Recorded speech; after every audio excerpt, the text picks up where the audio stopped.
Hallihallöle, ich bin's wieder, euer Blasteringenieur. Und da haben wir wieder der eigene Blaster. Ganz stolz. Ja, und da waren wir ja so verblieben. Das Schieberle, das hat noch ein bisschen Verbesserungspotenzial. Und die Batterie braucht da auch noch einen Halter. Und ich sag's euch, da habe ich den Drucker beschäftigt. Oder haben wir da. Das geht jetzt so natürlich nicht noch, da müssen wir die Schraube tauschen, da sind die Schrauben ein bisschen im Weg. Natürlich haben wir da auch andere Seite. Ja, könnt ihr euch vorstellen, da fehlt natürlich hinten noch ein bisschen Schulterstütze, die machen wir dann aus Gummi. Das passe ich dann an, das habe ich Schnittstelle gemacht, da das ist die zwei Löcher. Und dann passt das da hoffentlich rein.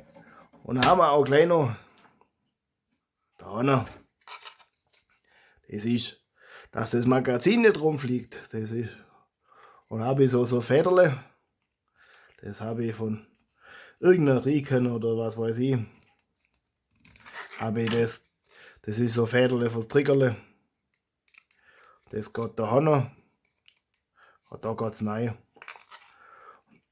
Dann schrauben machen wir da Schräubchen rein. So ist der Plan. Da Schräubchen rein und dann hält das da fest.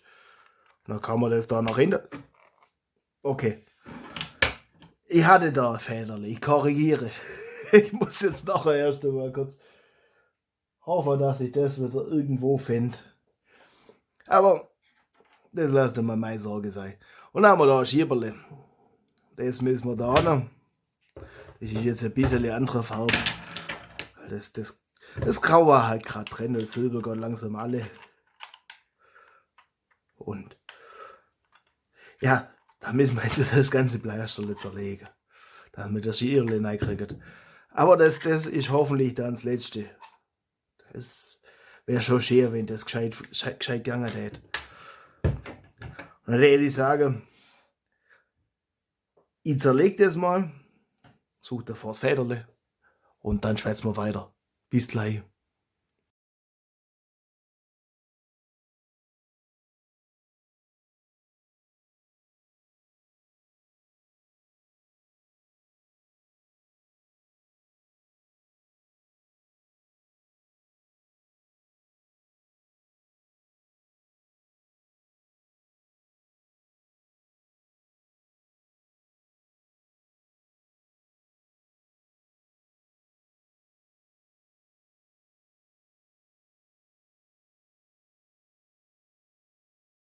So, Odele, neues Schieberle ist drin.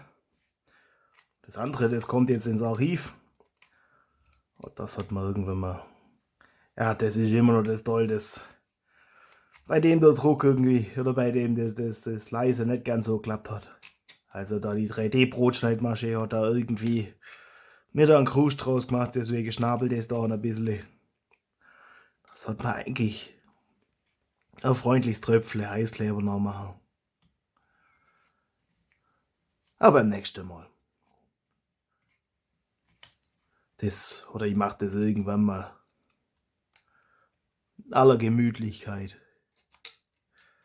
Jetzt habe ich ein Heißklebebestuhl vorbereitet. Und ich will wissen, ob es geht. Und das kommt jetzt ins Archiv. Da ist gut aufgehoben. Falls irgendjemand von euch mal die Historie nachbauen will von dem ganzen Blaster. Und die Schraube brauchen wir auch nicht mehr. Da machen wir dahinter, kommen die größere Schraube rein. Seht ihr das auch? Jetzt kann ich das euch auch zeigen. So kommt es dann nachher noch. Da kommt die Batterie rein. Da seht ihr den Kabelkanal durch. Dann kommt da das Batteriefach rein. Dann können wir da vielleicht noch irgendwann einen Schalter nach Hause legen und alles. Das machen wir dann in die nächsten Schritte. Fädele weg. Ja. Das ist jetzt keine Serienqualität. Das ist mir klar. Aber für meinen Prototypen reicht's. Da langt's. So. Jetzt brauchen wir da. Was ist das da? Dann brauchen wir da ein Schreible. Es müsste, wenn mich nicht alles täuscht, ein M3er sein. Das Federle habe ich auch schon gefunden. War schon fleißig. Das lag schön brav auf dem Boden. Okay, das ist. Oh, das ist passen. Braucht halt genug Luft auf der anderen Seite. Das wird bloß auf einer Seite festgemacht. Ja, okay, das ist an diesen 3D-Entwickler, also an mein anderes Ich, ein bisschen mehr Toleranz, ein bisschen toleranter sei.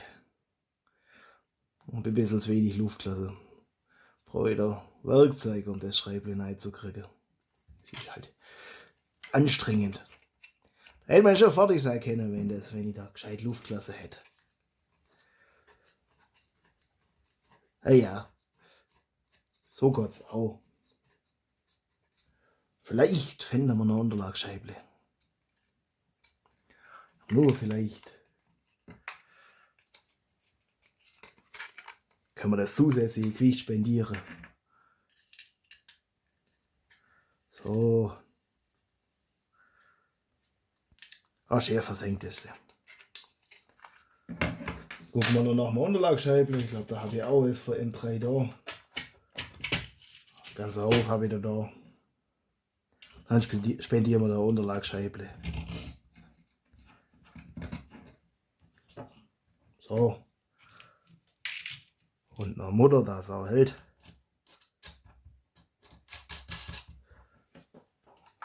Da das Federle. So, brauchen wir ein bisschen. Da war ich auch nicht so tolerant. Heieiei. Mein 3D-Entwurf, ich ist irgendwie nicht ganz so tolerant, wie es sein sollte.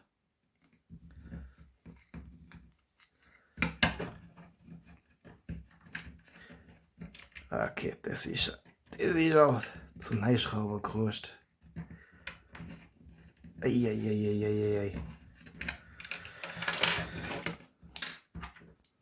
Ja gut, okay. Was heißt da tolerant? Das ist halt einfach. Das ist halt einfach unsauber. Seht ihr, da ist ein Haufen Dreck drin. Und den ein bisschen rausdrückt, dürfte es auch leichter reingehen. Ja, das ist halt.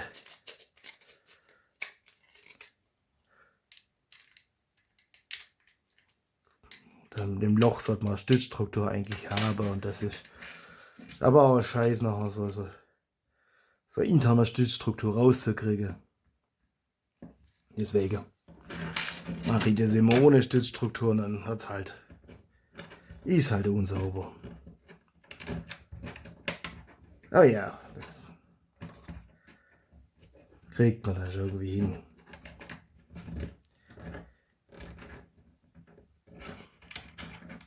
Ein bisschen mehr Gewalt könnte ich es wahrscheinlich durchdrücken, aber das will ich jetzt auch nicht machen.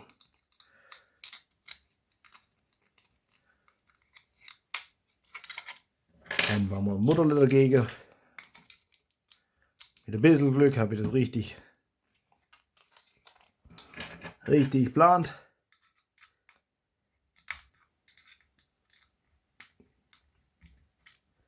Wenn nicht, das Ding hält auch schon fast so. Wie ist das? Ja gut.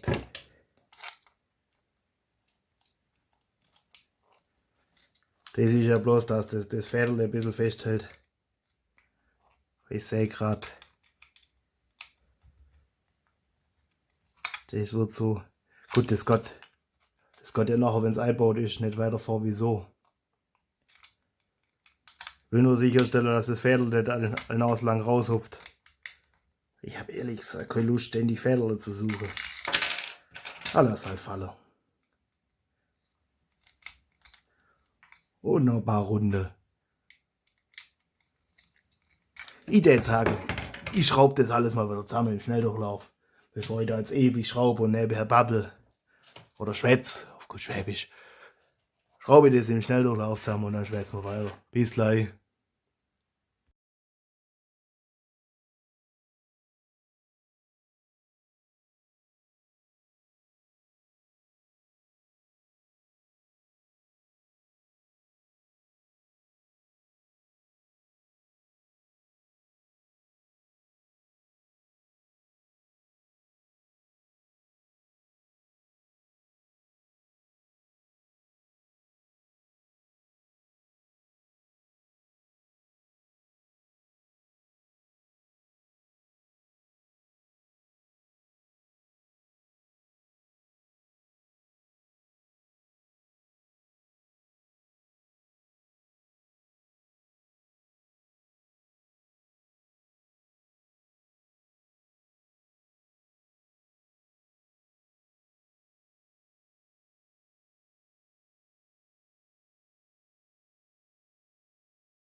So, jetzt ist es zusammengeschraubt. Ja, die Schraube habe ich nicht ganz richtig. Aber viel schlimmer ist da auch noch der Magazinhebel. Da seht ihr das, der ist ein bisschen, seht ihr das, da vorne, da wo mein Daumennagel ist, der ist ein bisschen dick, da habe ich nicht ganz aufgepasst. Oder das Fach ist halt, deswegen schnabelt es doch noch so. Das sollte eigentlich schön zusammen sein, zumindest im Modell war das so.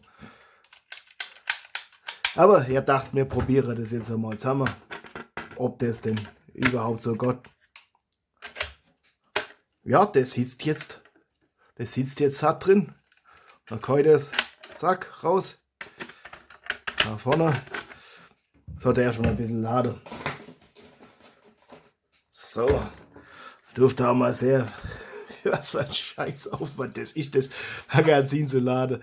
Aber das ist ein Blasterle von Spaß. Gut, ich mein, sowas muss allgemein eigentlich immer Spaß machen. Also das ist ja nichts, wo ich sage, okay. Gut, es gibt sicherlich Leute, die das als Wettkampf machen. Aber für mich ist das rein etwas, wo ich sage, okay, das muss Spaß machen, da muss ich Grinse beim mit Rumspielen haben und dann passt es. Deswegen darf das auch ruhig ein bisschen länger dauern, das zu laden. Wenn das dann nachher was Besonderes ist und einfach ein bisschen anders. So,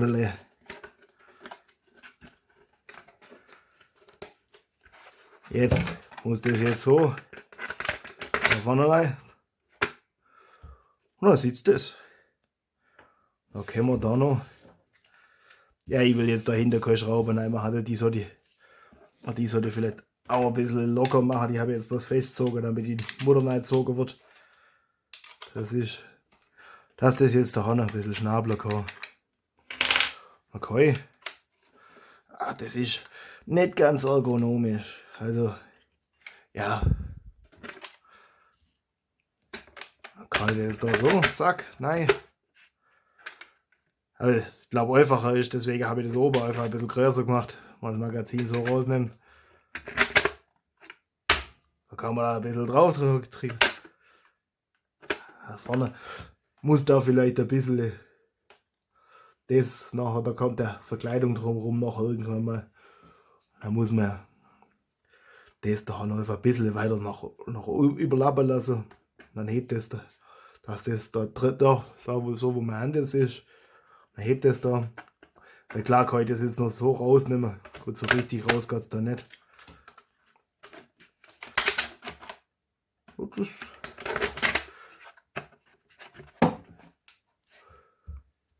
weiß gar nicht, ob ich den Hebel.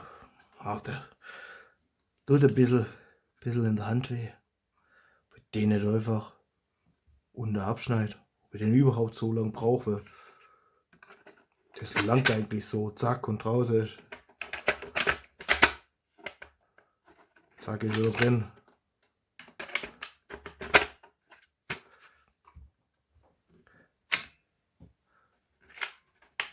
Jetzt hätte ich sagen, klemmen wir mal Batterie an. Wir gucken, ob der Schieber jetzt besser wird. So. Mal schalten wir es ein.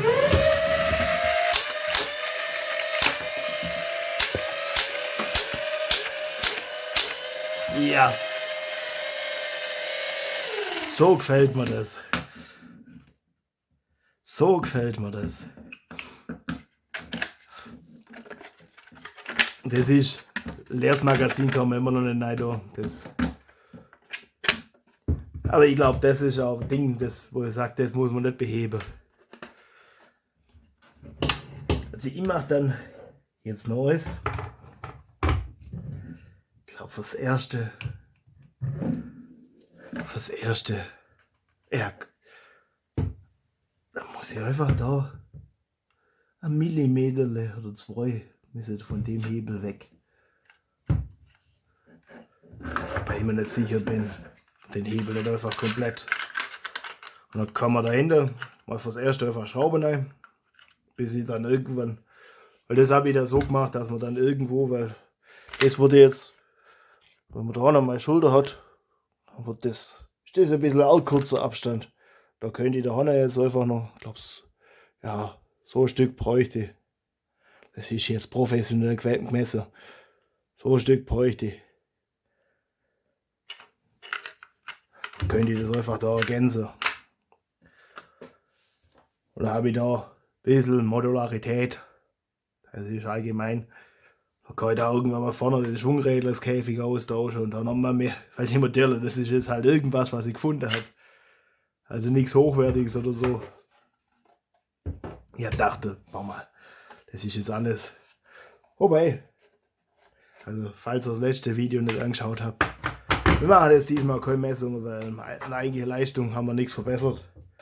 Ich kann euch, Mittelwert war jetzt 26,1 Meter pro Sekunde, maximal 27,3 und minimal 24,7. Und ich gehe mal davon aus, wenn ihr das jetzt messen hättet, wäre es ein bisschen schlechter. Ich habe die Batterie seit dem letzten Mal nicht geladen.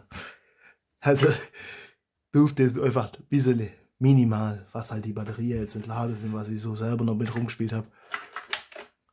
Also sobald da seht, ich bin begeistert. Das ist der einzige Moment, wo ein Ingenieur wirklich glücklich ist, wenn's Gott.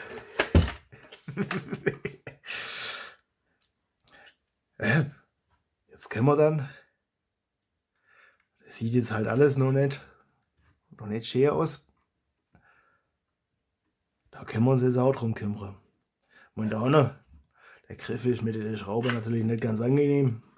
Das habe ich mir aber auch überlegt, da kommt da auch Verkleidung drüber, dass man das da noch irgendwie alles auf weiß. Und das da ein bisschen runter, dass es halt auch wirklich Griff wird.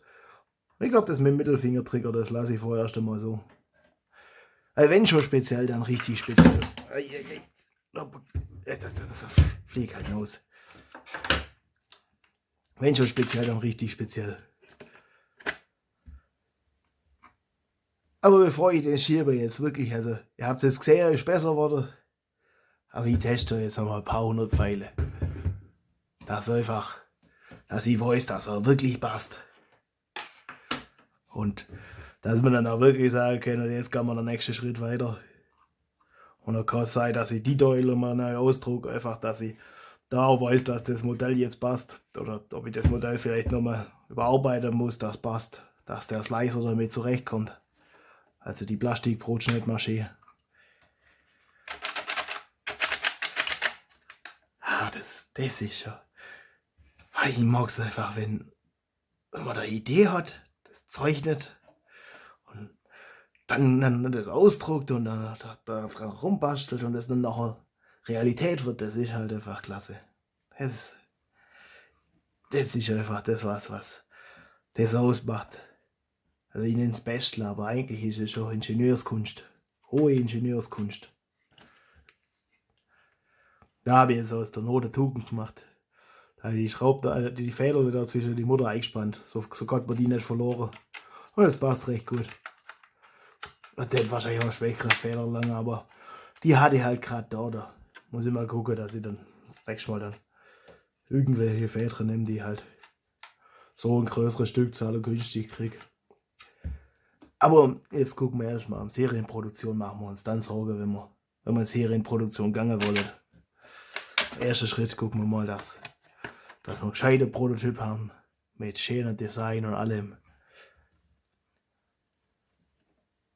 Hey, ich bin am Überlegen, da kann man jetzt quasi jeden Lauf noch machen und dann verschiedene Sachen. Ich glaube, ich brauche hier nach vorne auch noch eine elektrische Schnittstelle. Die muss aber unabhängig von dem Modell sein. Das ist auch noch was. Das muss auch irgendwie durchgeschleift werden. Dass man da gibt es viele Möglichkeiten, was man machen kann. Wobei, eigentlich muss die nicht unabhängig von dem Modell sein. Wenn man da so Tracer-Unit reinmacht, dann darf die ruhig angangen, wenn die Modelle angegangen hat. Kann sein, dass man da noch irgendwann mal das Schalterle hierher irgendwo verlegt.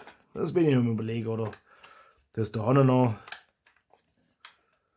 sodass man Ich glaube, fürs Erste lasse ich das mit dem Schalter, das ist schon praktisch. Aber den will ich außen haben, dass ich das ein- ausmachen kann, ohne den ganzen Blaster zu öffnen. Und das war jetzt für die Prototype bisher ganz praktisch, weil es ehrlich gesagt egal war. Also, ich meine, man muss ja da irgendwie schauen, dass man sinnvolle Iterationen hat und nicht gleich alles auf einmal, weil sonst, das ist Ingenieurskunst. Die Probleme in so kleine Häppler zerlegen, dass man die Probleme lösen kann. Und alles nach dem anderen und schöne kleine Schritte. Und dann kriegt man ein großes Problem gelöst. So habe ich das immer gelernt. Und dann, das nächste Mal sehen wir uns dann mit einem anderen Design. Und dann wünsche ich euch viel Spaß beim Basteln. Euer Blasteringenieur.